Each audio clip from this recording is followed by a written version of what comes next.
আর যারা মানুষকে জেলে দিয়েছে, হাজতে দিয়েছে, মেরেছে, গুম করেছে, তারা ৪৫ মিনিটে ছেড়ে দিয়েছে দেশ, ক্ষমতা দেখাবে না।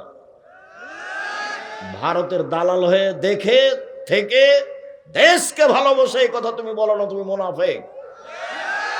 ভারতের দালাল হয়ে তুমি দিন কাটায় না, বলো না যে আমি দেশকে ভালোবাসি। ধোঁকাবাজ। কে বলেছে তুমি দেশকে ভালোবাসো? কে বলেছে তুমি দেশকে ভালো? তুমি তো ধোঁকাবাজ, প্রতারক, তুমি মুনাফিক। জাতির সাথে গাদ্দারি করো, দেশের সাথে গাদ্দারি করো, দেশের দিনী ভাই বোনদের সাথে গাদ্দারি করো। তুমি সবচেয়ে বড় গাদ্দার। বিচারের মাঠে তোমার পিছনে, তোমার পাছার পাশে একটা পতাকা লাগানো হবে। তুমি যত বড় গাদ্দার, পতাকা তত বড় হয়। কথা মুহাম্মদ সাল্লাল্লাহু আলাইহি ওয়াসাল্লাম বলেন, হাদিস বুখারী মুসলিম। দুনিয়ায় দাপট দেখিয়ে কয়েকদিন বেঁচে থেকে মানুষকে মেরে জেল হাজত দিয়ে নিজে কিছু বড় মনে করো না, সময় শেষ। শ্বাস বন্ধ হয়ে গেলে তোমাকে দেখে নেওয়া হবে, তুমি জাহান্নামে চলে গেছো। বুঝতে পারোনি জাহান্নাম কাকে বলে, বুঝতে পারোনি তুমি কবর কাকে বলে, বুঝতে পারোনি তুমি কিয়ামত কাকে বলে। কি কবর যত কঠিন, কিয়ামত তার চেয়ে লক্ষ গুণ বেশি কঠিন। কিয়ামত যত কঠিন, জাহান্নাম তার চেয়ে লক্ষ লক্ষ গুণ বেশি কঠিন। কি দিয়ে বুঝায় আপনাকে আমি কবর কত কঠিন? কে তোমাকে কেউ পথ বলে দিল? তুমি এখানে এসেছো কেন? ভিক্ষা করে খাও। ভিক্ষা করে খাওয়া কেন? দিন মজুরি করে খাও। দিন মজুরি করে খাওয়া কেন? ব্যবসা করে খাও। চকলেটের ব্যবসা করো প্রয়োজনে। চকলেটের ব্যবসা আমি করতে বলিনি। চকলেটের ব্যবসা আমি বলেছি মানে কম পয়সার ব্যবসা করো। লোন নিয়ে ব্যবসা করতে যায় না। কোটি টাকার ব্যবসায়ীও যদি সৎ ব্যবসায়ী হয়, তাহলে নবীদের সাথে জান্নাতে থাকবে। 10 টাকার ব্যবসায়ী বাদাম বিক্রি করে, এও যদি সত্যবাদী ব্যবসায়ী হয়, বিচারের মাঠে নবীর সাথে জান্নাতে থাকবে। এ কথা আমি বলিনি, এই কথা মুহাম্মদ সাল্লাল্লাহু আলাইহি ওয়াসাল্লাম বলেছে। তাহাজ্জুদ পড়ে জান্নাতে থাকা যায় না।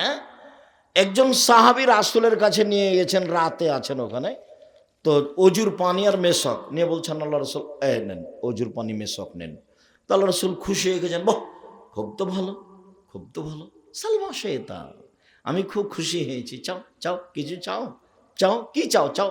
তখন সাহাবী বলছেন, আসআলুকা মুরাফাকাতাকা ফিল জান্নাহ, আপনার সাথে জান্নাতে থাকতে চাই। তখন আল্লাহ রাসূল আমাকে এরা জালেক, না না না না না না, এটা নয়, অন্য কিছু চাও, এটা অন্য কিছু চাও। আমাদের নবী গায়েব জানতেন না, হুজুর মিথ্যা কথা বলেছে। পাশের লোক বলছেন, চাও কি চাও চাও। তো সাহাবী বলছেন যে আপনার সাথে জান্নাতে থাকতে চাই। তো বলছে না, এটা নয়, এটা নয়, এটা নয়। তো আল্লাহ রাসূল আগেই তো বলতে পারতেন যে আমার কাছে এটা চাইবে। ইনি গায়েব জানেন। গায়েব জানেন না? আরে নিজের স্ত্রী বউ ভান করে নিজের খাটে শুয়ে আছে, বুঝতে পারেন না যে ভান করে শুয়ে আছে। আয়েশা রাদিয়াল্লাহু তাআলা আনহা বলেন, আমি মুহাম্মদ সাল্লাল্লাহু আলাইহি সাল্লামের পাশে ভান করে ঘুমিয়ে আছি। ভান করে ঘুমানো বুঝেন না? মানে আসলে ঘুমাননি। এটা দেখি কি করে, দেখি কি করে, চুপচাপ, খুব বুদ্ধিমতী মহিলা তো, দেখি কি করে। ধীরে উঠলেন, ধীরে উঠে কাপড় চোপড় নিলেন, জুতা স্যান্ডেল নিলেন, ধীরে দরজাটা বন্ধ করলেন, ধীরে খুললেন, বাইরে গিয়ে ধীরে টেনে চলে গেলেন। আমিও উঠলাম। আমি তো ঘুমাইনি, তো আমি তো ভান করে ঘুমিয়ে আছি, দেখি কোথায় যাই, কোন স্ত্রীর কাছে যাই। এটা হলো পরীক্ষা। এই কোন স্ত্রীর কাছে যাচ্ছে, দেখি কোথায় যাই। তো কাপড় চোপড় নিলাম। গভীর রাতে, আপনি তো দিনই বোন, আপনাকে দেখলে আমার লজ্জা হয় যে আপনি ফ্যাশন বোরকা পরে এখানে এসেছেন। ভ্যানিটি ব্যাগ নিয়ে আপনি যান, ভ্যানিটি ব্যাগ কেন আপনার কাছে থাকবে? ফ্যাশন বোরকা কেন আপনার গায়ে? আপনার স্বামী নেই, দেখে না কাপুরুষ? আপনার বাপ নেই, দেখে না কাপুরুষ? জন্ম দিতে পারলে বাপ হওয়া যায়, ক্ষমতার নাম বাপ। কতদিন বললাম ক্ষমতার নাম বাপ। যে বাপ পিটাতে পারে 10 ছেলের মা হলো, তার নাম বাপ। ভ্যানিটি ব্যাগ কাঁধে নিয়ে ফ্যাশন বোরকা পরে বাজারে যাও কেন? তোমার স্বামী মরেছে, তোমার বাপ মরেছে, তোমার ভাই মরে গেছে, তোমার বোনের ছেলে মরে গেছে, তোমার দেবরের ছেলে মরে গেছে, তুমি বাজারে যাও কেন? তোমার শরম হয় না কেন? তোমার হায়া হয় না কেন? তোমার লজ্জা হয় না কেন? তোমার মানবতা নেই কেন? তোমার বোধোদয় নেই কেন? কি দেখাতে যাও তুমি? রাসূল সাল্লাল্লাহু আলাইহি ওয়াসাল্লাম তোমার উপরে অভিশাপ করেছেন। পুরুষের জুতা স্যান্ডেল পরে যারা, তাদের উপরে অভিশাপ। পুরুষের পোশাক পরে যারা তাদের উপরে অভিশাপ, গায়ে উল্কি করে যারা তাদের উপরে অভিশাপ, ভুরু তুলে চিকন করে যারা তাদের উপরে অভিশাপ, দাঁত ছিলে চিকন করে যারা তাদের উপরে অভিশাপ, পরচুলা ব্যবহার করে যারা খোপা বড় করে তাদের উপরে অভিশাপ, ছবি অঙ্কন করে যারা তাদের উপরে অভিশাপ। শুনুন, মোহাম্মদ সাল্লাল্লাহু আলাইহি সাল্লাম এসব মহিলাদের উপরে অভিশাপ করেছেন। বাজারে যাও কেন তুমি সাজগোজ করে? তোমার স্বামী নেই, তোমার বাপ নেই, বাপ মরে গেছে, দেশ দুনিয়া মেরে খেয়েছো, বাজারে যাবা কেন? বাড়িতে জায়গা নেই? আল্লাহ তাআলা বলছেন ওয়াকারনা ফি বুয়ুতিকুন্না ওয়ালা তাবাররাজনা তাবাররুজাল জাহিলিয়াতুল উলা, হে মুসলিম মহিলা বাড়িতে থাকো। বন্যতার যুগে, বর্বরতার যুগে, অসভ্যতার যুগে, জাহিলিয়াতের যুগে নারীরা যেভাবে ঘুরতো সেভাবে ঘুরো না, কঠোরভাবে আল্লাহ নিষেধ করেছেন। বাজারে যাও কেন? কিসের ধর্ম দেখাও? হ্যাঁ হ্যাঁ করে এসেছো, আবার হ্যাঁ করে চলে গেছো। এর জন্য আমি দায়ী, এই জন্য তোমার বাপ দায়ী, এই জন্য তোমার স্বামী দায়ী, এই জন্য তোমার ভাই দায়ী, এই জন্য তোমার মা দায়ী। প্রসব করাতে পারলে মা হওয়া যায়? 1 মিনিট দেখো তো বাপ কাকে বলে, পিটিয়ে ঠিক করতে হবে মেয়েকে। 1 মিনিট দেখেন বাপ কাকে বলে। এই যে দেখেন, আয়েশা রাদিয়াল্লাহু তাআলা আনহা বলেন, আবু বকর সিদ্দিক আমার নিকটে আসলেন, ঘটনা ওই দিক ছেড়ে দিয়ে এদিকে আসলাম। ফালাকা জানি লাকজাতান শাদীদা, তিনি আমার কোমরের উপরে খুব জোরে মারলেন। ওই সময়টা আমার স্বামী আমার উরু রানের উপরে মাথা দিয়ে ঘুমাচ্ছিলেন। বাপে মেয়েকে মেরে দিলেন। যেই সময়ে জামাই মেয়ের উরু রানের উপরে মাথা দিয়ে ঘুমিয়েছিলেন। আমাদের বাংলাদেশের গতিনীতিতে শ্বশুর যদি গিয়ে দেখে ঘরে যে জামাই মেয়ের উরু রানের উপরে মাথা দিয়ে ঘুমাচ্ছে, তাহলে শ্বশুর পাল্টা এভাবে এরকম হবে না ভাইজান? বুঝতে পারছেন আমাদের দেশের পরিস্থিতিতে? আর আবু বকর সিদ্দিক একবারে এই অবস্থায় বেড়ে দিলেন। পৃথিবীর সবচেয়ে বড় মানুষে মারলেন, ইনি আবু বকর সিদ্দিক রাদিয়াল্লাহু তাআলা আনহু। নবী রাসূল ব্যতীত আদম থেকে নিয়ে কিয়ামত পর্যন্ত সবচেয়ে দামি মানুষ। যিনি মারলেন তিনি হলেন, যাকে মারলেন তিনি হলেন আয়েশা রাদিয়াল্লাহু তাআলা আনহা। মা হাওয়া থেকে নিয়ে কিয়ামত পর্যন্ত সবার চেয়ে দামি মহিলা। আর যিনি উরু রানের উপরে মাথা দিয়ে ঘুমিয়ে আছেন, ইনি হলেন নবী রাসূল নির্বিশেষে সবার চেয়ে দামি, উনি হলেন মুহাম্মদ সাল্লাল্লাহু আলাইহি সাল্লাম। বিবাহদারী মেয়েকে মারলেন, পূর্ণ যুবতী মেয়েকে মারলেন, জামাইয়ের সামনে মারলেন, দিন দুপুরে মারলেন, খোলা মাঠে মারলেন, হাত দিয়ে মারলেন, সবচেয়ে বড় মানুষে মারলেন, সবচেয়ে বড় মহিলাকে মারলেন, সবচেয়ে বড় মানুষের সামনে মারলেন। বিবাহদারী মেয়েকে, বিবাহদারী কথাটা বুঝেন আপনারা? বিবাহদারী মেয়েকে মারলেন, জামাইয়ের সামনে মারলেন, পূর্ণ যুবতী মেয়েকে মারলেন, খোলা মাঠে মারলেন, 1400 মানুষের সামনে মারলেন, হাত দিয়ে মারলেন।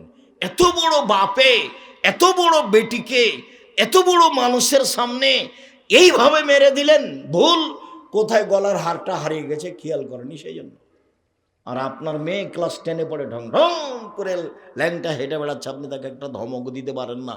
আপনি আবার বাপ, আপনার মতো কাপুরুষ বাপ বেঁচে থাকার চেয়ে মরে যাওয়া ভালো। এরকম বাপ আমি চাইনি, এরকম বাপকে আমি ঘৃণা করেছি। তো আপনার মতো বাপের কি প্রয়োজন? জামিয়া সালাফে আপনার ছেলে মেয়ে লালন পালন করবে, সমস্যা নেই ইনশাল্লাহ। 519 জন এতিম আছে, অসহায় আছে, কালকে যদি 500 গিয়ে ঢোকে সমস্যা হবে না ইনশাল্লাহ, আল্লাহ ব্যবস্থা করে দিবেন। এর নাম জামিয়া সালাফিয়া। আলহামদুলিল্লাহ। আপনার আমি বেঁচে থাকা কামনা করি না কথা নয়, কিন্তু এরকম বাপ কামনা করি না। ভাই বাপ দেখছেন না, পিটিয়ে দিতে হবে মেয়েকে। 7 ছেলের মা হয়ে গেল, মেয়ে বাপের কাছে বড় হয় না, এই যে প্রমাণ, হাদিস বুখারী মুসলিম। মেয়ে বাপ বেঁচে আছে, মেয়ে বুড়ি হয়ে গেছে, তবু পিটাবে বাপ। এ দেখেন হাদিস বুখারী মুসলিম। পিটিয়ে ঠিক করবে ওকে, এখন আদর নেই। কেন যাবে ও ফ্যাশন বোরকা পরে বাজারে? ওর বাপ মরে গেছে, ওর শ্বশুর মরে গেছে, ভ্যানিটি ব্যাগ ঘাড়ে করে চলে যাচ্ছে, ওর শরম হয় না, ওর লজ্জা হয় না, ওর হায়া হয় না? বাজার রাস্তাঘাট মহিলা দিয়ে ভর্তি। সম্মানিত দিনী ভাই বোন, আপনি মনে কিছু নেবেন না। বলছিলাম আল্লাহ তাআলা বলেন প্রতিশোধ নেই, প্রতিবাদ নেই। ওয়ালাফিনানিন নাস, মানুষকে মাফ করতে হবে। রাগ নেই, প্রতিবাদ নেই, প্রতিশোধ নেই, মাফ করতে হবে। সহজেই জান্নাত, জান্নাত পাওয়া সহজ। আল্লাহ তাআলা বলেন ওয়াবুদুল্লাহ ওয়ালা তুশরিকু বিহি শাইআ, পৃথিবীর মানুষ এক আল্লাহর ইবাদত করো, তার সাথে বিন্দুমাত্র শরীক করো না। আল্লাহর সাথে সদাচরণ হলো শিরক না করা। যারা 16 ডিসেম্বর, 26শে মার্চ, 21শে ফেব্রুয়ারি জন্ম দিবস, মৃত্যু দিবস দিবস পালন করে, যারা কবরে সিজদা করে, কবরে কিছু চাই, কবরে মানত মানে পীরের কাছে যায়, তারপর আপনার মাদুলি গলায় কোমরে ঝুলায়, যারা শিরক করে, এরা আল্লাহর সাথে সদাচরণ করে না। তাহলে শিরক না করলে কার সাথে সদাচরণ হবে? আল্লাহর সাথে। তার খুব বাধে, সর্বোচ্চ আত্মমর্যাদার অধিকারী। একদিন আল্লাহ রাসূল বলছেন, আবু সাঈদ খুদরি বলছেন যে আল্লাহ রাসূল, আপনি যেভাবে বলছেন, আমি যদি কাউকে দেখি যে আমার স্ত্রীর সাথে ও মেলামেশা করছে, তাহলে আমি তাকে একবার জয় করে দেব হাতে হাতে। তখন আল্লাহ রাসূল বলছেন, না না না না না না, জেনা এভাবে হয় না, 4 জন সাক্ষী লাগবে, 4 জন সাক্ষী, মারা যাবে না, নইলে তোমাকে মারব। তখন বলছে আল্লাহ রাসূল, আমার স্ত্রীর সাথে কেউ জেনা করবে আর আমি সাক্ষী খুঁজতে যাব, ওকে আগে মারবো। সাহাবী বলছেন। তখন আল্লাহ রাসূল বলছেন, আরে দেখো দেখো, আবু সাঈদ খুদরির আত্মমর্যাদায় আঘাত লেগেছে, স্ত্রী জেনা করছে, সেই জন্য তার আত্মমর্যাদায় যত আঘাত লেগেছে, জেনাতে আমি মুহাম্মদ সাল্লাল্লাহু আলাইহি সাল্লাম, আমার আত্মমর্যাদায় তার চেয়ে 1000 গুণ বেশি আঘাত লাগে। আর আমার আত্মমর্যাদায় যত আঘাত লাগে, মানুষ যখন জেনা করে তখন আল্লাহর আত্মমর্যাদায় তার চেয়ে 1000 গুণ বেশি আঘাত লাগে। বুঝা গেল না কথা? আল্লাহর একটা আত্মমর্যাদা আছে, নবীর একটা আত্মমর্যাদা আছে।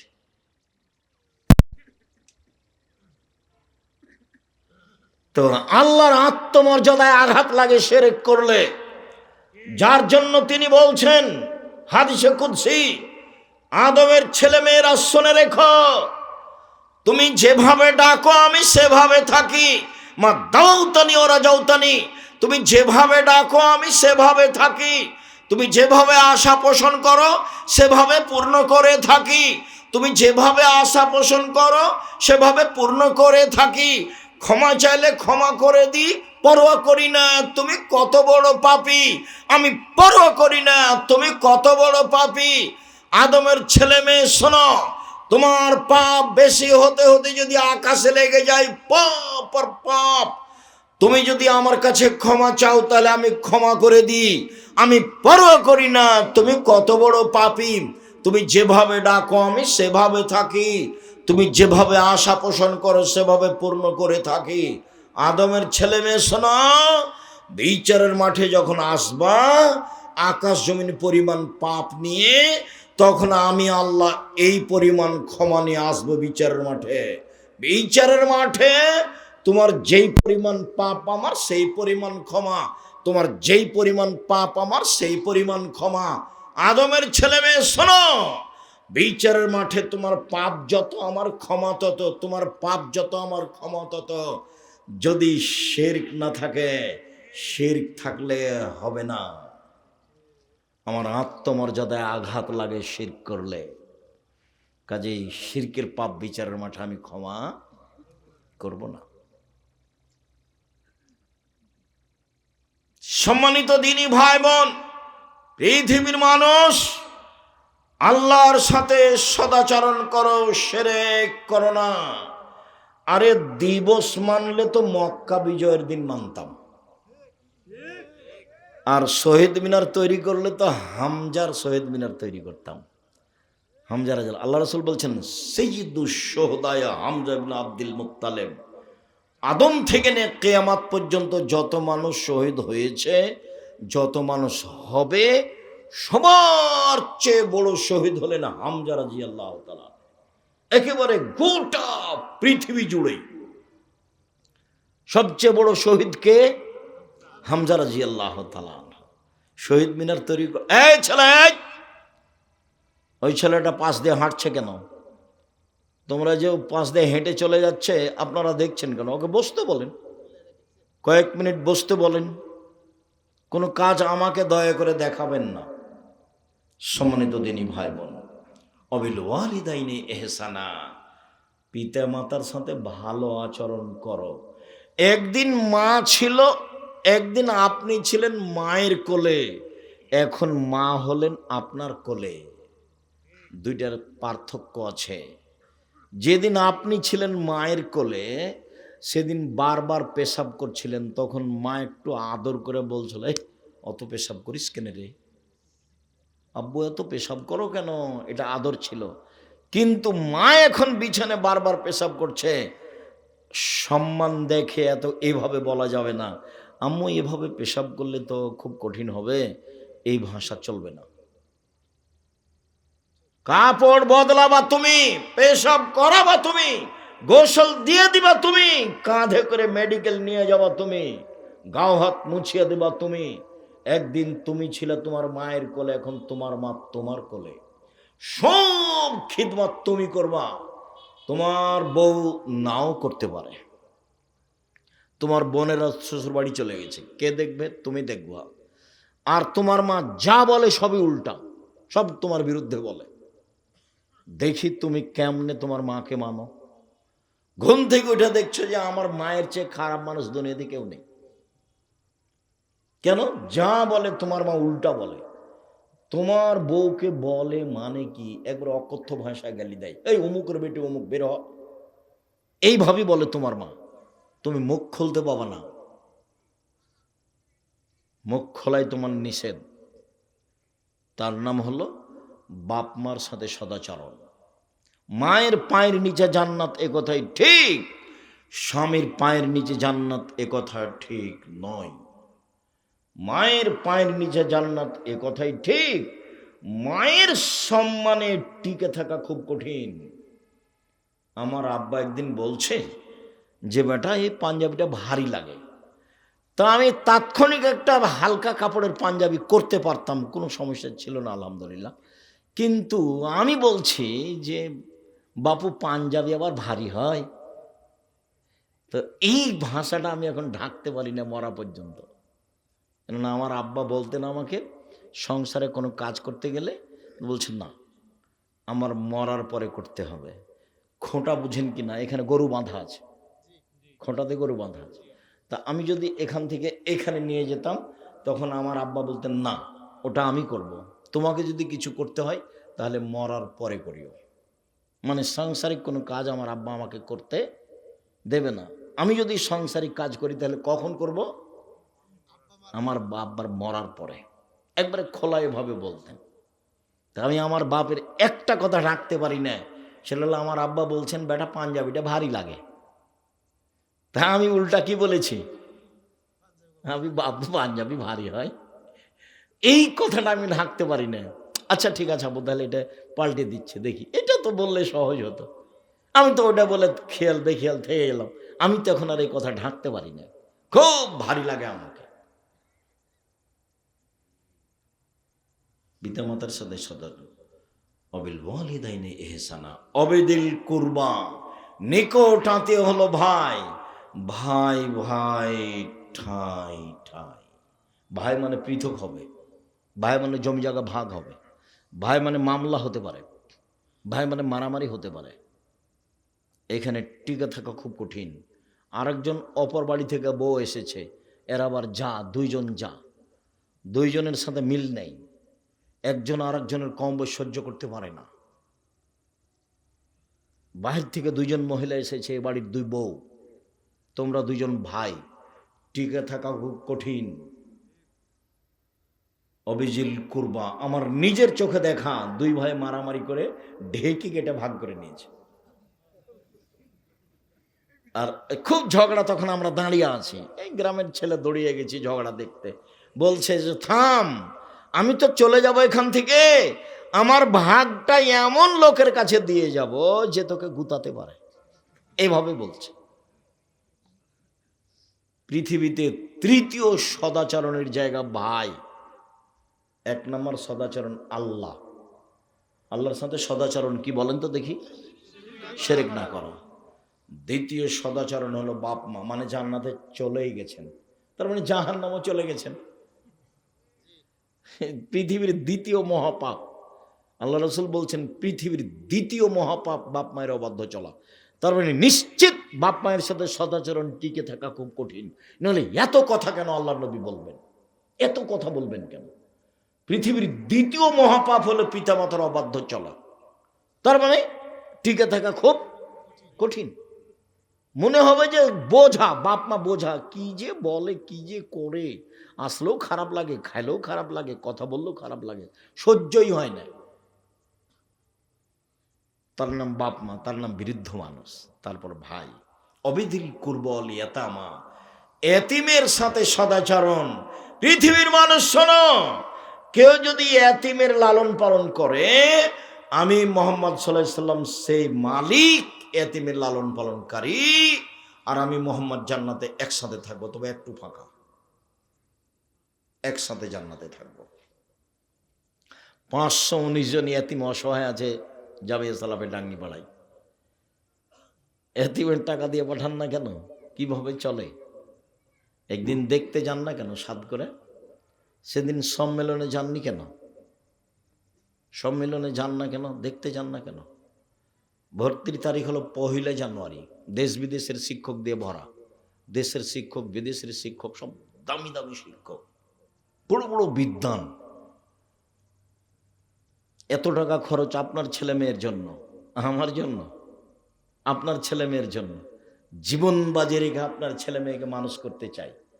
40 লাখ টাকা মাসে বেতন লাগে, এখানে আছে এ কি 2-1 টাকা?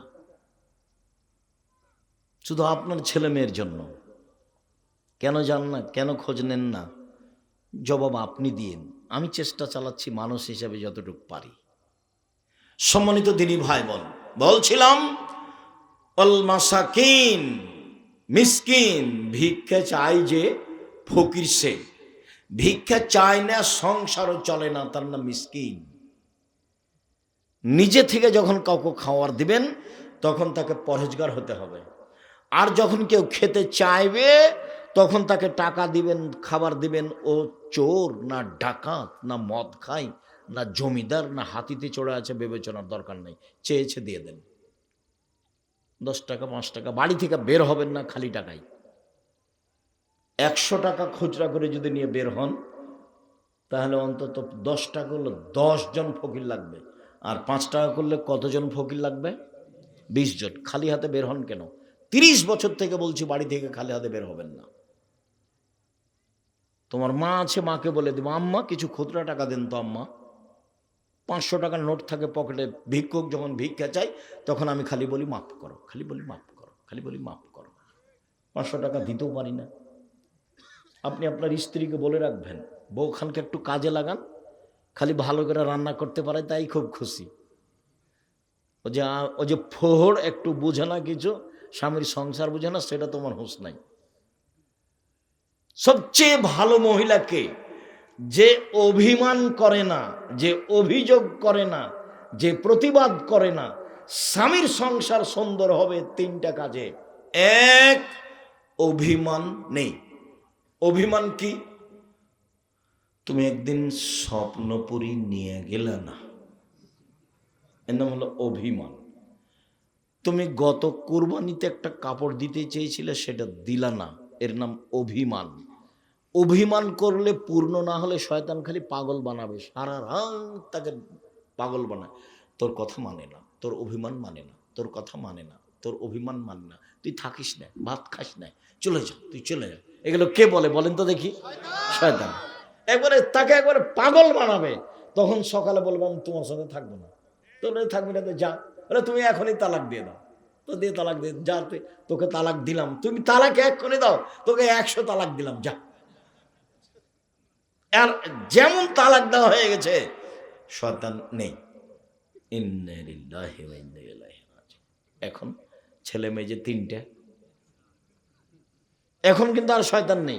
জিজ্ঞাসা করে দেখেন যারা তালাক দেয়, ভুলে বলবেন না বউকে 2টা গালি দেন, মারেন, মুখ দিয়ে তালাক শব্দ ব্যবহার করবেন না, নিরুপায় হয়ে। তাছাড়া তালাক শব্দ ব্যবহার করবেন না। বেগুন তুলে খেলে গাছটা আছে, আর মোলা গাছ তুললেই গাছটাই শেষ। তালাক মুক্তে ব্যবহার করবেন না। নিরুপায় সেটা ভিন্ন কথা। ধীর স্থির চিন্তা ভাবনা করে বাপ মায়ের সাথে পরামর্শ করে মাথা গরম করবেন না। কেন? জিদ্দহুন না জিদ্দুন, হাজলহুন না জিদ্দুন। তৎ করে বললো তালাক, মজাক করে বললো তালাক, হাসতে হাসতে বললো তালাক, তালাক তালাকই। এই জন্য মুখ দিয়ে উচ্চারণ করবেন না। প্রয়োজনে 2টা বকা দিবেন, প্রয়োজনে 2টা মারবেন, কিন্তু তালাক ব্যবহার করবেন না সহজে। তালাক হুমশি খেলে বলবেন, তালাক অত সহজ। সম্মানিত দিনী ভাই বোন, বলছিলাম প্রতিবেশী মিসকিন অল জারিল কুরবা অল জারিল জুনুব, নিকট প্রতিবেশীর সাথে সদাচরণ খুব কঠিন। দূর প্রতিবেশীর সাথে সদাচরণ, মুহাম্মদ সাল্লাল্লাহু আলাইহি ওয়াসাল্লাম বলেন 4টা জিনিস আছে যার, ইহকাল আছে তার, পরকাল আছে তার। 4টা জিনিস আছে যার, জান্নাত আছে তার, ইহকাল আছে তার, পরকাল আছে তার, সুখময় জীবন তার। 1 আল জারুস সালেহ, ভালো প্রতিবেশী। 2 আল মারাতুস সালেহা, ভালো স্ত্রী। 3 আল মারকাবুল হানি, একটা ভালো গাড়ি, সাইকেল, চেন পড়ে না, খালি চেন পড়ে যায়, খালি চেন পড়ে যায়, এটা ভালো না।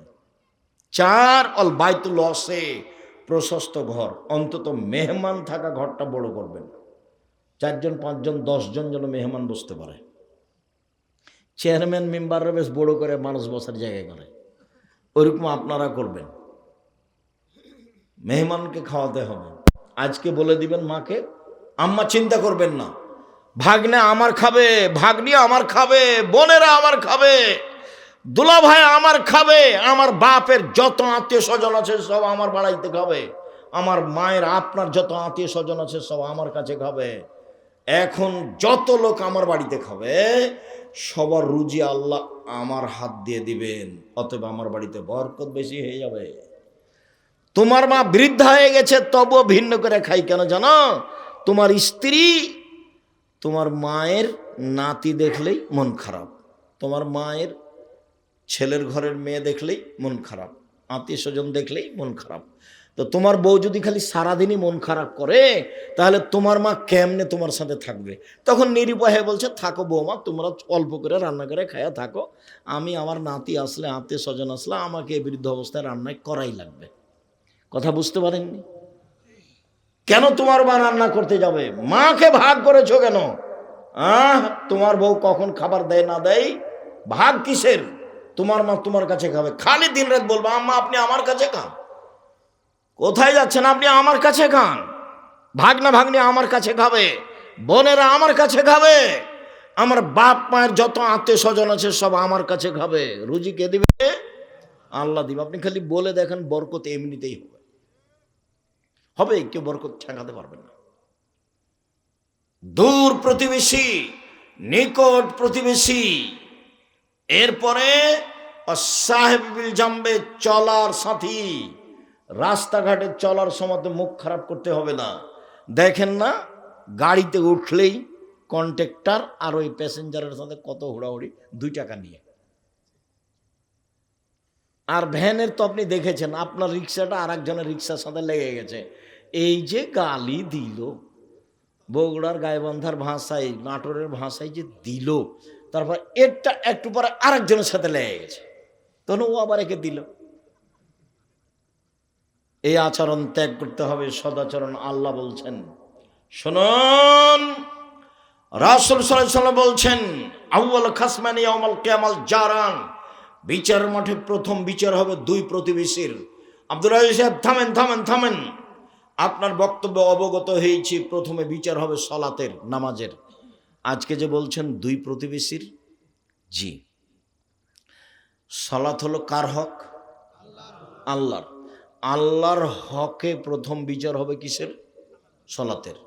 আর প্রতিবেশীর হক, গন্ডগোল, হইচই, মারামারি, এগুলো কার হক? মানুষের, প্রতিবেশীর হক। এটা আল্লাহর কেন হবে? এই ছেলে, হ্যাঁ, বান্দার হক। কি বুঝলে তুমি? প্রতিবেশীকে গালি দাও। দুই ভাই, দুই প্রতিবেশী, দুই দল করে।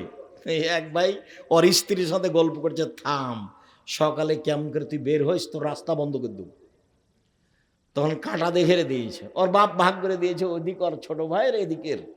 তাকে আসতে হবে কোন ভাগ দিয়ে? ওর ভাইয়ের জমি দিয়ে আসতে হবে। তখন সকালে উঠে কি করেছে? কাঁটা মেরে দিয়েছে। দল করো না, বুঝেছো? দল সংগঠন করো না। এগুলো হলো পশু প্রাণীর জীবন, গরু ছাগলের জীবন, কুকুর স্ত্রীগুলোর জীবন, হায়ানার জীবন। দিন মজুরি করে খাও, ভালো। চাকরি করো, ভালো। ব্যবসা করো, ভালো। আরেকটা পথ আছে, সেটা জায়েজ তবে ভালো নয়, সেটা হলো ভিক্ষা করা। এটা উপার্জন। ভিক্ষা করা উপার্জন, কিন্তু এটা পছন্দ নয়। এসব পথে আসেন। আর হাটে বাজারে যাবেন, দোকানে যাবেন, আসসালামু আলাইকুম, আহমদ লবণ আছে? জি আছে, 1 কেজি লবণ দাও। আহমদ মরিচ আছে? জি আছে, 200 কাঁচা মরিচ দাও। নেওয়া হয়েছে টাকা, আসসালামু আলাইকুম, গেলাম। এর চেয়ে বেশি দাঁড়াবেন না এতে, দোকানপাটে মাতাব্বরি করবেন না। দোকানের সামনে বসে এই যে গল্প, গাঁজাখুরি, বদনাম, গীবাত, ল্যাংটা মেয়ে দেখা, এসব নোংরা আচরণ ত্যাগ করতে। বক্তব্যের সাথে মুনাফিকি করবেন না। বক্তব্যের সাথে মুনাফিকি করে নিজেকে সফল মনে করিয়েন না। একরাহুল কালাম বাদ আলী শায়ে, একরাহুল নাও কাবল আলী শায়ে। আল্লাহর নবী এশার সলাতের পরে কথা বলা ঘৃণা করতেন। এশার সলাতের পরে কথা বলা ঘৃণা করতেন। এশার সলাতের পূর্বে ঘুমিয়ে যাওয়া ঘৃণা করতেন। বুখারী মুসলিম। এশার সলাতের পূর্বে ঘুমিয়ে যাওয়া ঘৃণা করতেন। আচরণ নবীরটা নিতে হবে, পশু প্রাণী নিয়ে কোনো লাভ নেই। তোমার মাই তোমাকে খাবার দেয়, তুমি আরেকজনের সাথে গল্প করো কেন? পড়ো, ঘুমিয়ে যাও। রাত 10টায় ঘুমিয়ে যাবেন। যারা পড়ো ছেলেরা, তোমরা 10টায় ঘুমিয়ে যাও, 2টায় উঠো, বাকি টাইম পড়ো, তাহলে পড়া বেশি মুখস্থ হবে। 10টায় ঘুমিয়ে যাও, রাত 2টা 3টায় উঠো, অজু করে 2 রাকাত সালাত আদায় করে পড়তে বসো। তুমি ফজর পর্যন্ত 5টা 5:30 পর্যন্ত পড়ো, অন্তত 8 ঘন্টার সমান পড়তে পারবা। তখন থেকে মস্তিষ্ক ঠান্ডা, পরিবেশ থেকে নিরিবিলি। 10টার সময় ঘুমিয়ে যাবো, বাড়িতে কারফিউ জারি থাকবে, 44 ধারা জারি, প্রেসিডেন্ট আইয়ুবের, কেউ কথা বলতে পারবে না। টিভি তো বহু দূরের কথা, কোনো গল্প নেই। মোবাইল ব্যবহার হবে না। মোবাইল দিয়ে বাড়িকে জেনাই সয়লাভ করো না। সম্মানিত দিনী ভাই বোন, শুনুন, রাসূল সাল্লাল্লাহু আলাইহি সাল্লাম বলছেন, শোনো পৃথিবীর মানুষ, প্রতিবেশী যদি তোমার দেওয়ালে একটা কাঁটা গেড়ে রশি লাগিয়ে কাপড়টা শুকাতে চাই, তাহলে তুমি বলো না, কাঁটা গাড়িও না, আমার দেওয়ালটার ক্ষতি হয়ে গেল, দেওয়ালটার ক্ষতি হয়ে গেল, সাবধান, বলতে পাবা না। আল্লাহ রাসূল বলছেন, নিষেধ করতে পাবা না প্রতিবেশীকে একটা কাঁটা গেড়ে দিতে। একবারে এইভাবেই এসেছে হাদিস। প্রতিবেশী একটা চাল উঠে ওখানে নিচে রান্না করতে চাচ্ছে, প্রাচীরটা আপনার, আপনি তখন বলছেন না না না না, কালি হয়ে যাবে, কালি হয়ে যাবে। কালি সহ কবরে যায়। এই চরিত্রই খারাপ, এই আচরণই খারাপ, সদাচরণ জানে না প্রতিবেশী কাকে বলে। প্রতিবেশীর সাথে এইভাবে থাকতে হবে, খালি মারামারি, খালি গন্ডগোল, খালি হইচই। আমাকে বলছে, আমাদের এলাকার দেবীনগরের চেয়ারম্যান হলো আমার ক্লাসমেট, শেষের দিকে বসতো। তো একদিন বলছে, আব্দুর রাজাক, তোদের গ্রামে যে তোদের বাড়ির ওখানে রাস্তা নিয়ে গন্ডগোল হচ্ছে, তো কী করবি? তুই এক কাজ করিস চেয়ারম্যান, তুই আমাদের বাড়ির সামনে যখন রাস্তাটা যাবে না, তখন আমাদের বাড়ির ভেতর এইভাবে ঢুকে যাবে, আবার এইভাবে আসে, দেখি কে কিছু বলে নাকি। কোনো সমস্যা নেই, রাস্তা দিয়ে যেতে আমাদের বাড়ি যখন জমির উপরে যাবে, তখন এভাবে চলে যাবে, আবার এভাবে আসতে, তারপর যাবে। তুই যে এভাবে বলছিস কেন? বলে কোনো সমস্যা নেই, সেই জন্য। তারপরেও যদি মনে করিস যে তাহলে কি করতে হবে, এই যে যারা দায়িত্ব পালন করে অমুক মেম্বার, তাকে জিজ্ঞাসা করিস, যেভাবে হবে সেভাবে করিস। কেন তুই আসবি না? বলে এইসব সামাজিক কথা নিয়ে আমরা যাই না, ও পাতাই তো পড়ি না। প্রতিবেশীর সঙ্গে গণ্ডগোল, আমি জীবনে কোনোদিন মানুষের প্রতিশোধই নিইনি। যার যা মনে লাগে সে সুন্দর করে গালি দিয়ে নেয়, মন ভরে বদনাম করে নাই, কোনোদিন প্রতিবাদ করা প্রয়োজন মনে করিনি। যা মন যা লাগে বলুক, যা করার লাগে করুক। প্রতিশোধও নিই না, প্রতিবাদও যায় না, প্রতিশোধও নিই না, প্রতিবাদও যায় না। ওর পিছনে পড়ি না, বদনাম করি না। মাথাতে ওকে তো আমি বড় মনেই করিনি, তা আমি কি দিয়ে তার বদনাম করব? ওতে আগে চলে গেল, ওটা তো আমার মাথাতেই নাই, তা আমি তার বদনাম করব কি দিয়ে? আমি তো হিসাবই রাখিনি, ধর্তব্যই রাখিনি, তো কেন তার দিন বদনাম করব? তার পিছনে পড়া আমার প্রয়োজনই নেই। জীবনে কোনোদিন কারোর পিছনে পড়া আমি প্রয়োজন মনে করি। আল্লাহ তুমি হেফাজত করো, তুমি সর্বশক্তিমান, তুমি সব কিছু করতে পারো। দেখো ছেলেরা, তোমরা দেখো, এইভাবে হুড়াহুড়ি করে মানুষের কাছে জোর করে চাঁদা আদায় করে জাতির জন্য বোঝা হয়ে কী করবা? মারামারি করে, দাঙ্গামা হাঙ্গামি করে, নেতা নির্বাচন করে, মানুষের বিরোধিতা গেয়ে তুমি মোটরসাইকেলে যখন যাও, 8টা 10টা মোটরসাইকেল নিয়ে, তখন তোমার চরিত্র তুমি বুঝতে পারো না। তোমার মুখের উপরে কেউ আসলে তুমি তাকে মারবা। এটা কি? তুমি কি দেখাতে চাচ্ছ? তুমি কি মুসলিম সেনাপতি? তুমি কি খালিদ বিন ওয়ালিদ? তুমি কি হিন্দুর বিরুদ্ধে লড়েছ? তুমি কি ইহুদি খ্রিস্টানের বিরুদ্ধে লড়েছ? তুমি কি দেখাতে চাচ্ছ? কিসের সদাচরণ এগুলো?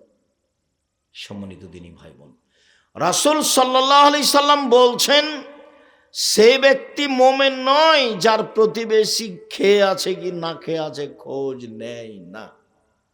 আয়েশা রাদিয়াল্লাহু তাআলা আনহা বলেন, আল্লাহর নবী বলছেন যে জিবরাইল এসে খালি বলে প্রতিবেশীর সাথে সদাচরণ করেন।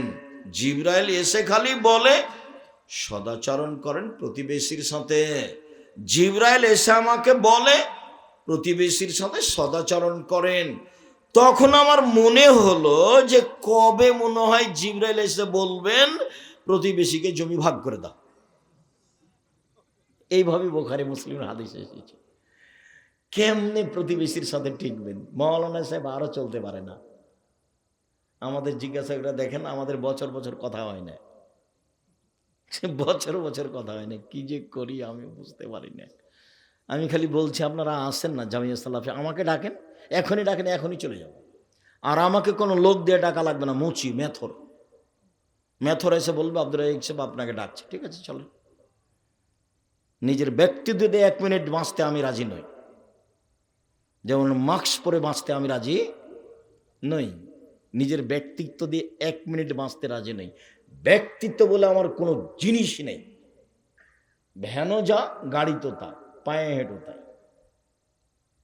সমান আছে আলহামদুলিল্লাহ। ব্যক্তিত্বের আমি 0 দাম দিতে রাজি নই। আপনি আমাকে দাওয়াত দিয়েছেন, আপনি 16 আইটেমে ভর্তা আর 32 আইটেমে তরকারি, এতে সাভারে ঢাকায় কত আইটেমে?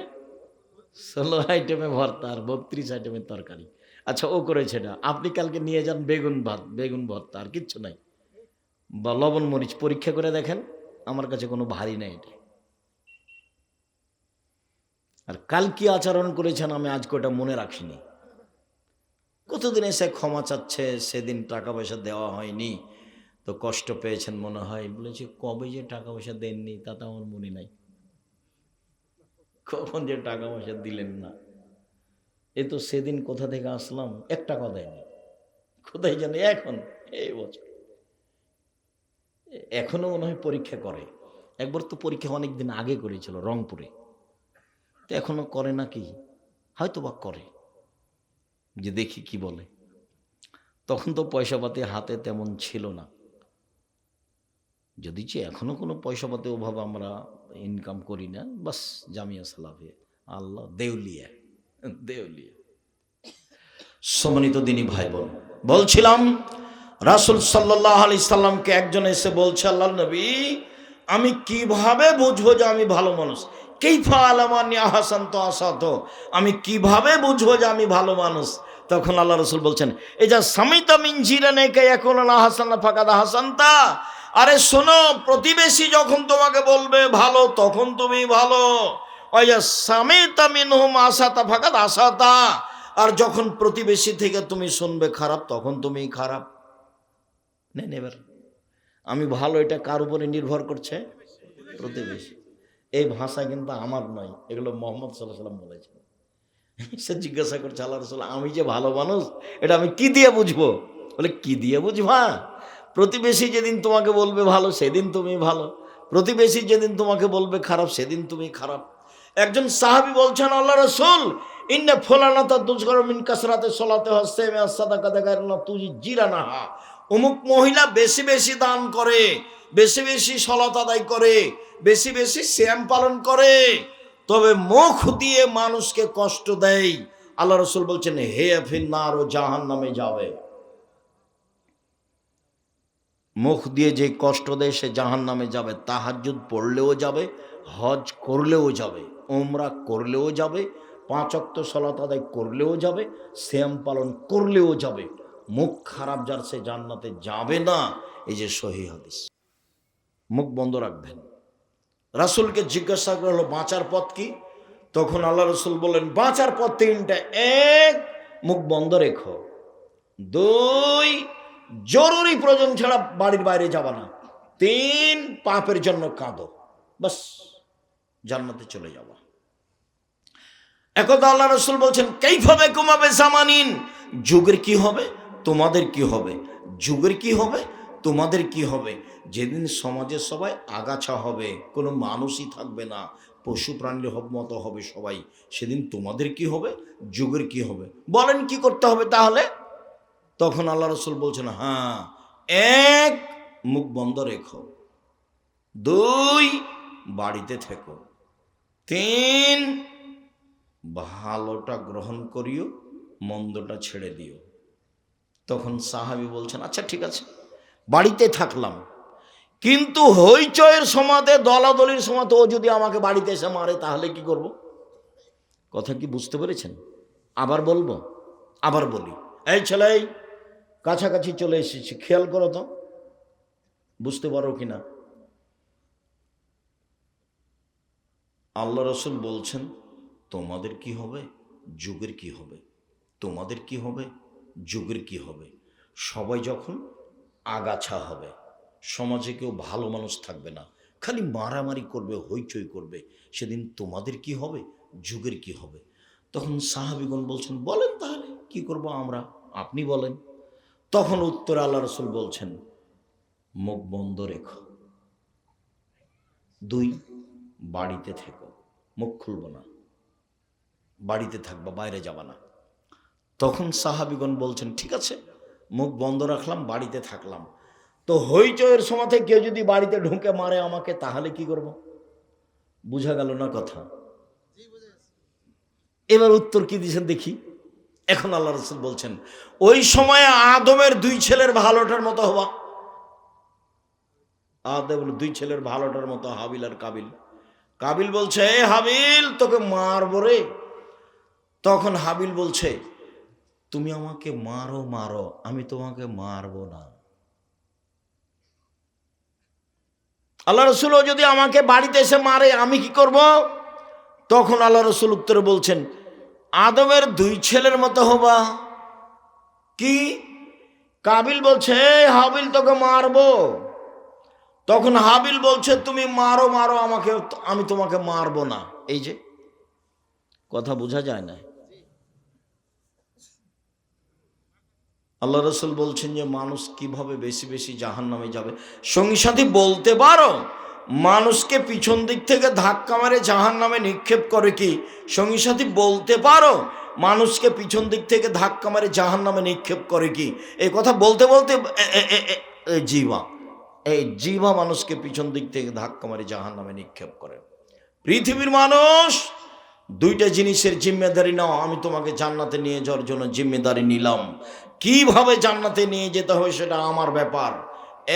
1, মুখ বন্ধ রাখবা, মুখ দিয়ে বদনাম করবা না, গীবত করবা না, গালি দিবা না, জুলুম করবা না, অন্যায় করবো না, মুখ বন্ধ রেখো। কিভাবে জান্নাতে নিয়ে যেতে হবে সেটা আমি দেখবো, মুহাম্মদ সাল্লাল্লাহু আলাইহি ওয়াসাল্লাম বলছেন।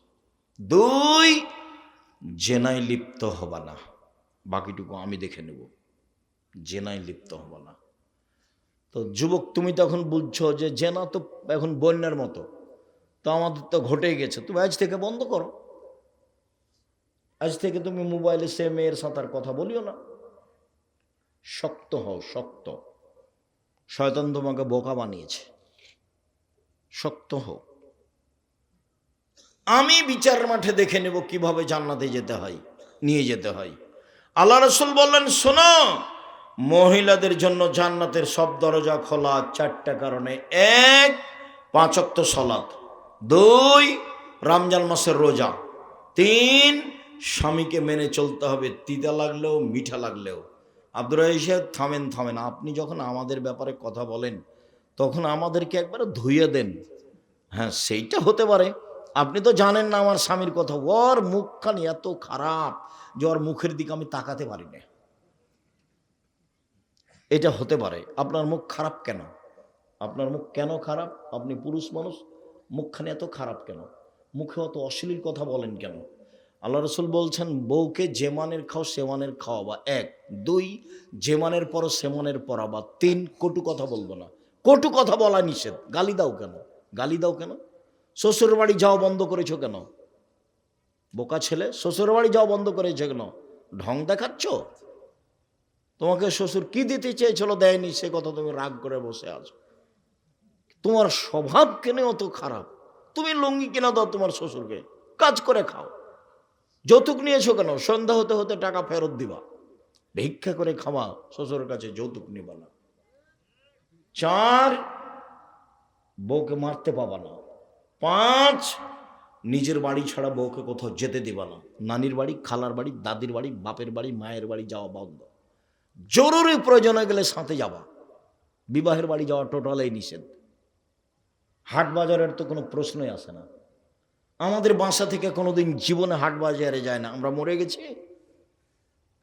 আমার 16 বছর ছাত্র জীবন, 35 বছর শিক্ষক জীবন চলছে, আমি কোনোদিন চায়ের স্টলে বসিনি। মরে গেছি নাকি? বেঁচে আছি তো, এই তোমার সামনে বেঁচে আছি, এটা আলহামদুলিল্লাহ। কোনোদিন যাইনি, বসিনি। আমার মা বলতেন, আব্বু আব্বু তো বলতে জানো, বেটা শোন, 1, দোকানে বসিও না। 2, বন্ধুতালি করো না। 3, প্রাইভেট পড়ায়ও না। 4, দাওয়াত খায়ও না। আমার মা পিছে পিছে হাঁটতেন আর এভাবে বলতেন, 1, দোকানে বসিও না। 2, প্রাইভেট পড়ায়ও না। 3, বন্ধুতালি করো না। 4, দাওয়াত খায়ও না। আমার মা পিছে পিছে হাঁটতেন আর এভাবে বলতেন। সম্মানিত দিনী ভাই বোন, মুখ কন্ট্রোলে রাখবেন। বাস 4টা জিনিস করলে মহিলারা জান্নাতে চলে যাবে। 1, 5 ওয়াক্ত সালাত। 2, রমজান মাসের সিয়াম রোজা। 3, স্বামীকে মেনে চলতে হবে, তিতা লাগলেও মিঠা লাগলেও। 4, জেনায় লিপ্ত হওয়া যাবে না, তাহলে জান্নাতের সব দরজা খোলা, সবটি খোলা, যেটাতে ইচ্ছে সেটাতেই ঢুকবে। 4টে সবার জন্য জান্নাতের সব দরজা খোলা। কখন? যখন অজু করার পরে বলবে, আশহাদু আল্লা ইলাহা ইল্লাল্লাহু ওয়াহদাহু লা শারীকা লাহু ওয়া আশহাদু আন্না মুহাম্মাদান আবদুহু ওয়া রাসূলুহু। আপনার জন্য জান্নাতের দরজা খোলা। খেয়াল করে বলতে হবে অজু করার পরে। সম্মানিত দিনী ভাই বোন, বিস্তারিত আলোচনা সদাচরণ লিখতে হবে। আজকের মতো এ পর্যন্ত বলেই, আমাদের আব্দুল্লাহর বই আছে আল্লাহর পথে যাত্রা, নাকি আল্লাহর পথে যাত্রা, নতুন 1000 ফতোয়া আছে। সেটার আমি যেগুলো বলছি সেগুলো উপদেশ বইয়ে আছে। আর নামাজের উপরে বইটা আমি হাতে নাতে নামাজ শেখানোর জন্য চেষ্টা করেছি, মানে একবারে চূড়ান্ত সঠিকভাবে আপনি সালাতের উপরে বইটা নিয়ে যাবেন। আব্দুল্লাহর বইটা আছে আল্লাহর পথে যাত্রা, 1000 ফতোয়া বিশিষ্ট বইটা আছে, দেখেন। আর যা বক্তব্য দিই সব উপদেশ বইয়ে আছে। আর সলাৎ শিক্ষার বইটা একবারে হাতে নাতে সলাৎ শেখানো আছে। কোথায় আছে বইগুলো? গেটের সামনে গাড়িতে আছে, ড্রাইভার আছে, কেউ খালি যাবেন না, বইগুলো অবশ্যই সাথে নিয়ে যাবেন। এখানে কি লেখা আছে? কাপড়ের মোজা মাসে করা যাবে? হ্যাঁ যাবে, সলাত আদায় করা যাবে। কাপড়ের চামড়ার কোনো পার্থক্য নেই, যারা পার্থক্য করেছে তাদের ভুল হয়েছে। ঈদ মাঠের টাকা গোরস্থানে অথবা গোরস্থানের টাকা ঈদ মাঠে উন্নতির জন্য ব্যবহার করা যাবে কি? ঈদের মাঠের টাকা ও সলাতের জায়গা, ওটা কবরস্থানে ব্যবহার করা যাবে না। কবরস্থানের টাকা ওই ঈদগাহের মাঠে ব্যবহার করা যাবে। অসুস্থতার কারণে স্বামী বাড়ি থেকে বের করে দিলে এবং ছেড়ে দিলে স্ত্রীর এখন কি করণীয়? স্বামী যদি তালাক দিয়ে দেয় তাহলে আর কি করতে হবে? বাপের বাড়ি চলে যেতে হবে, ভাইয়ের কাছে গিয়ে থাকতে হবে। এই জন্য ভাইয়ের ডবল জমি আছে ভাগে, যে নিরুপায় হয়ে গেলে বোন কোথায় গিয়ে থাকবে? ভাইয়ের কাছে থাকবে। এনজিওতে ঘর ভাড়া দেওয়া যাবে না, ওই টাকা হারাম। একদিন অথবা দিনের কিছু অংশ সফর করলে কসর সলাতের বিধান কি? কসরের দূরত্ব নেই, যখনও বুঝবে যে আমি সফরে বের হয়েছি, কসরের দূরত্ব নেই। সলাতের বইটা পড়ো তোমরা, বিস্তারিত নিয়ম দেওয়া আছে। রাসূল সাল্লাল্লাহু আলাইহি সাল্লামের সলাত বনাম প্রচলিত সলাত, যখনও বুঝবে যে আমি সফরে বের হয়েছি, তখন বাড়ি থেকে বের হয়ে যেখানে টাইম হবে সেখানে কসর করবে। কোরআন তেলাওয়াতের পরে সাদাকাল্লাহুল আজিম বলা বিদাত। প্রস্রাব পায়খানা করার পর হাত বা না ধুলে কি কোনো গুনাহ হবে? হাত পা নাকি না ধুলে? হাত তো মাজতে হবে পেশাব পায়খানার পরে, তারপরে হাত পা না ধুলে কোনো ওযু না করলে কোনো সমস্যা নেই। 7 দিনে আকিকা না দিতে পারলে আকিকা নেই, 7 দিনে দিনই দিতে হবে। অত চিন্তা করো কেন? একবারে মরতে বাকি আছে, কানা ন্যাংড়া কুরবানি করা, আকিকা দাও। এই কি কুরবানি? কুরবানি হলো তরুতাজা লাগে, মোটা লাগে, কান লাগে, চোখ লাগে, লেজ লাগে, পা লাগে, ঝকঝকে লাগে। আর আকিকা হলো টেরা কানা ছোট ল্যাংড়া, খালি মরতে বাকি আছে। 200 টাকা 500 টাকা কেন? আকিকা হলো জিম্মেদারি, আর কুরবানি হলো নেকি। কুরবানি কিসের কাজ? নেকির কাজ। আর আকিকা নেকির কাজ নয়, আকিকা হলো বাপের জিম্মেদারি, দায়িত্ব। ছেলের কেনা সম্পত্তি ছেলে মারা যাওয়ার পর ছেলের মা যতটুকু অংশের ওয়ারিশ হয় ততটুকু সম্পত্তি ছেলের মা তার অন্য সন্তানদের না দিয়ে মৃত্যু ছেলের নাবালক সন্তানদের দিতে পারবে কি? জি না, 3 ভাগের 1 ভাগ দিতে পারবে।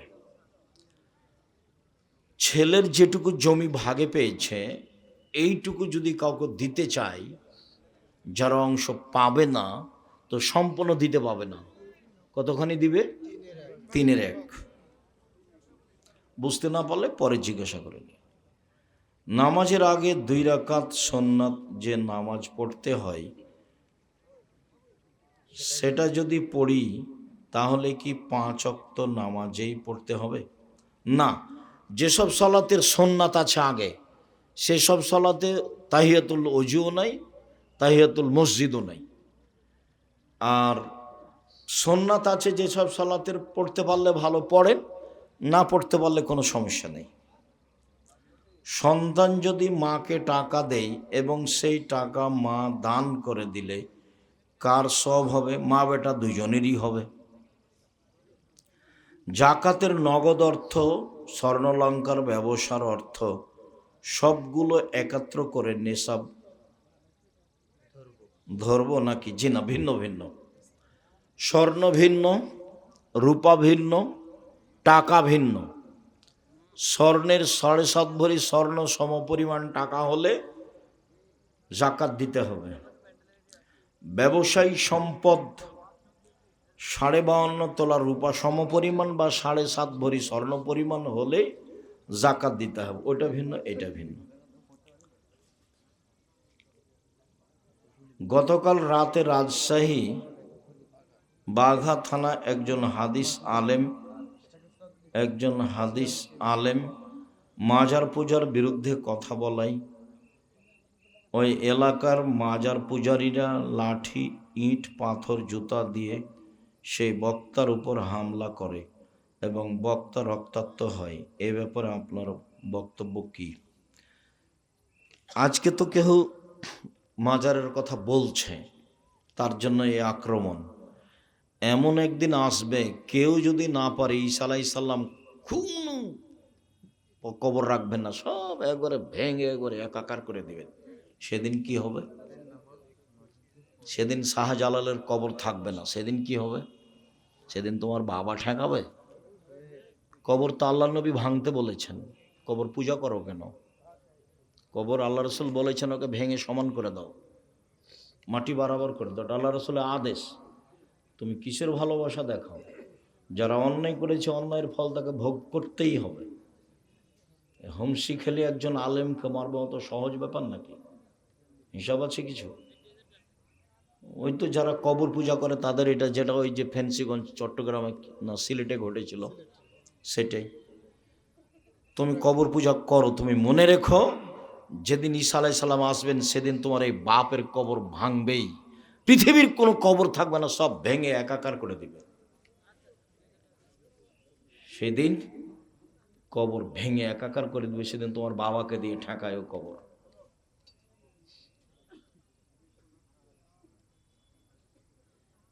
পিতা থেকে বেঁচে থাকা সত্ত্বেও সন্তান যদি জমি জোর করে নেই এবং মেয়েকে জমি হতে বহিষ্কৃত করে, এইগুলো বঞ্চিত করে, জুলুম।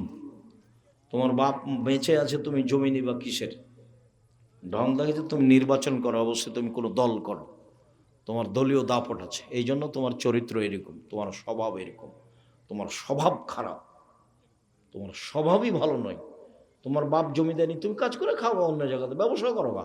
এখানে মাতাব্বরি করছো কেন? তুমি কি ভাগ্য ছেড়ে এসেছো? ও ভাগ্য দেয়নি তোমাকে, তুমি বাড়ি থেকে চলে যাও, যে ঢাকায় কাজ করো গা, কাজ করে খাও। এখানে এসে হুড়াহুড়ি করছো কেন বাপের জমিতে?